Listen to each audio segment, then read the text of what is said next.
we offer 7 different levels. We use both the Canadian Language Benchmark Assessment as well as the Common European Framework of Reference. Our level 1 is a beginner level. It starts at A1, which is a dependent learner with little to no understanding of the target language, less than 15 words in the language.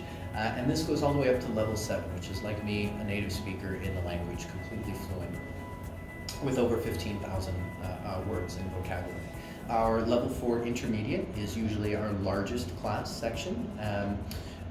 Each level has 12 weeks, so 3 months of curriculum, and each teacher is allowed to use their style, their best methodology in choosing and adapting their lessons to the class that they have. Because we allow students every Monday into the school, the classes are very dynamic, where we see 0 to 50% turnover with classmates, with students in the school every week, right?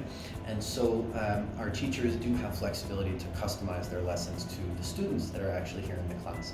General English morning lessons are an integrated skills class that focuses on reading, writing, speaking, and listening, as well as grammar, vocabulary, pronunciation, and what I consider almost most important, which is critical thinking. What we do is we use the communicative approach as the foundational standard, which basically means that my teachers already speak English. It is not necessary that they practice. Instead, this is about creating as much opportunity for students to practice communication. Our general English class standard essential program goes from 9 o'clock in the morning until 12:15 in the afternoon, Monday to Friday.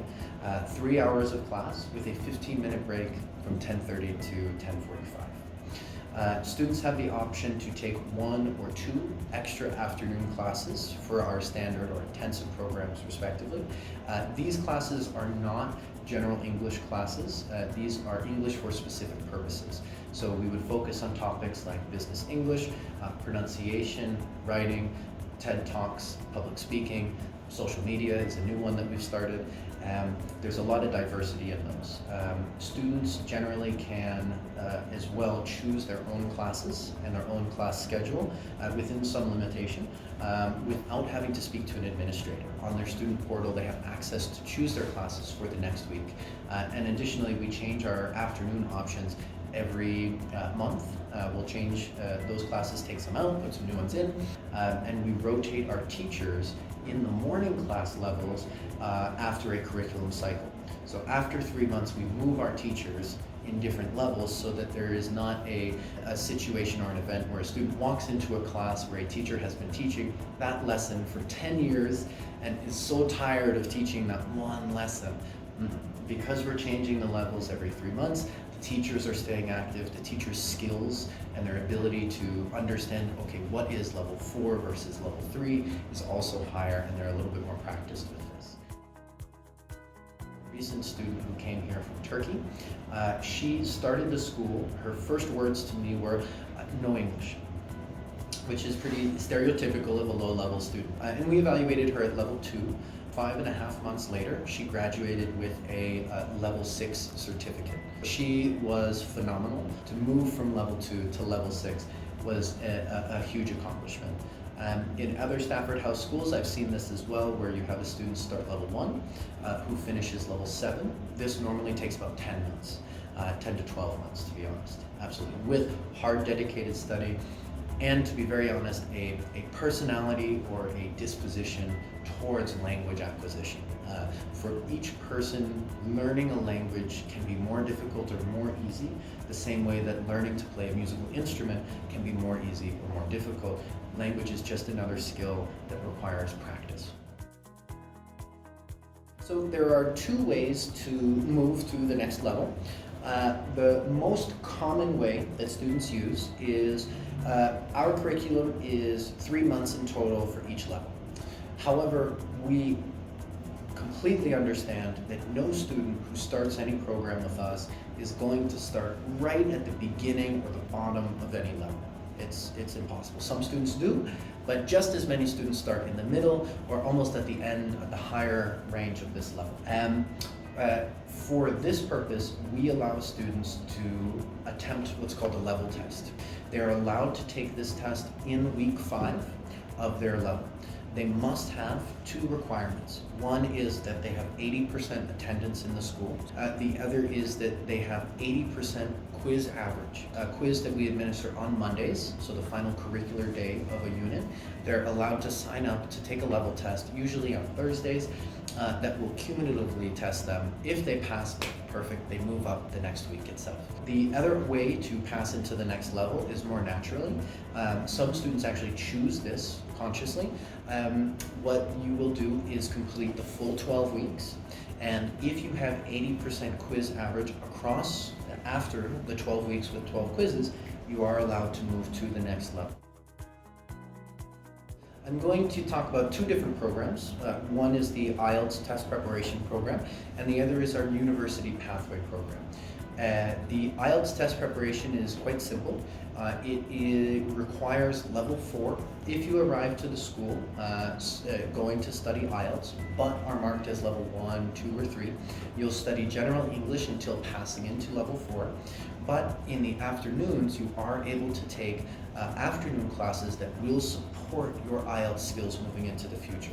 This could, for example, be our pronunciation class, our intermediate speaking fluency or vocabulary. We have both beginning and intermediate writing courses as well.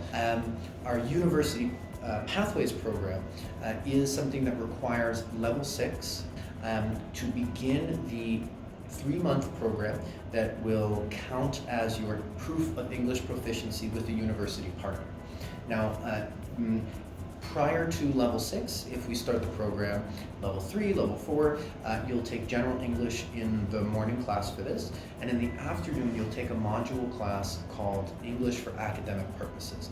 And this, we are very careful about who we allow into the class, and this is a prep class for studying the prep class to go to university, so that by the time they finish our program, they go to the university and they say, wow, Stafford House was a little more difficult than my university is, which is exactly what I want to hear. I do not want to hear the difference that Stafford House did not prepare me for this. I don't know what a lecture is. How do I work with a group? How do I take notes? How do I organize my time? The teacher speaks too fast. All of these things we cover in both EAP and in our ACP programs. Easiest, far and away, TVs and music. And when I say TV, this could be movies, it could be shows, it could be podcasts, it could be any media that's done in English. Subtitles are more than acceptable. Big difficulty that Korean students will encounter when transitioning from a good education of English in Korea to studying here in Canada is listening for when does one word finish and one word start. In Calgary, people do speak slowly, but they are native speakers. For me, originally I'm from the East Coast, so I speak much faster than a normal Calgarian would, but at the same time, listening to a native speaker is always intimidating. And I would recommend becoming familiar with the sounds of the language is going to be number 1 when it comes to listening. Other sorts of preparation you can do, finding translations of your favorite books. So if you're a Harry Potter fan or a video game perhaps, you can find a translation of this and use this as a guide because the content is familiar, you know what's going to happen, but the language helps to assist you there. So the general purpose of the activity program is a multifaceted approach. One is to provide students with an additional platform, an additional time where you practice English, as well as getting to meet the other students in the school itself and exchanging conversation in this way, and exchanging culture that way. The other is to get students involved with the city that you're living in. Our activity program offers activities 7 days a week. We have every week 3 free activities. Every other weekend we go to the mountains. We have 3 guided activities every week, which means that a Stafford House member will go on them. The other days of the week we will have a suggested activity available with information. So we're pointing out different things to go and do. Even though they are suggested activities, often our activities coordinator will organize small student groups, help coordinate them going together for this activity. Things like a suggested activity could be going to see the Calgary Flames, the local hockey team, playing at the Saddle Dome. The mountain excursions could be pick up outside here at the school, they drop off at the night, they include lunch, and it's an all-day adventure into the mountains, usually with photos and video packages being available for you after, free of cost, which is always quite nice. General type of activities we like to do focus on cuisine, they focus on exploration. We are 10 minutes away walking from the Bow River and the Prince Island Park, Memorial Bridge, and so there's a large aspect, there's a large culture in Calgary of the Canadians who live here for taking walks, enjoying nature, taking their time a little bit. We provide downtown tours for the new students on the Mondays so that they can become familiar with, okay, this location near the school on this west side of downtown. We bring them into the downtown area, explore the core shopping center, the Devonian Gardens, and then do a small walking tour up to City Hall itself. Absolutely.